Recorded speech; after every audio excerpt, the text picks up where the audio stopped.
እኔ ኃጢአተኛ ልጅ ነኝ ጠልቼ አይደለም ተታልዬ ነው በሉት። ደክሞኝ እንጂ ክጄ አይደለም በሉት። ከቦርሳ ውስጥ በወድቅም ያንተ ድሪም ነኝ፣ ከመንጋ ውስጥ በጠፋም ከበጎችህ አንዱ ነኝ። ከፊትህ በኃጢአት ምክንያት ብርቅም ከልቤ ግን አላወጣውም በሉት።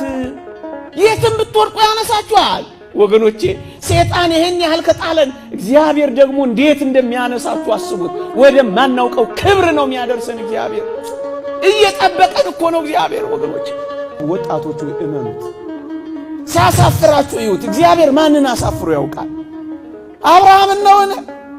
በድህነት ተንከራቶ በባለጠግነት አልመለሰው? ባዶውን ወጥቶ ያዕቆብን በብዙ መንጋና እረኛ በብዙ ልጆች አላመጣው? ሙሴን ተመልከቱት።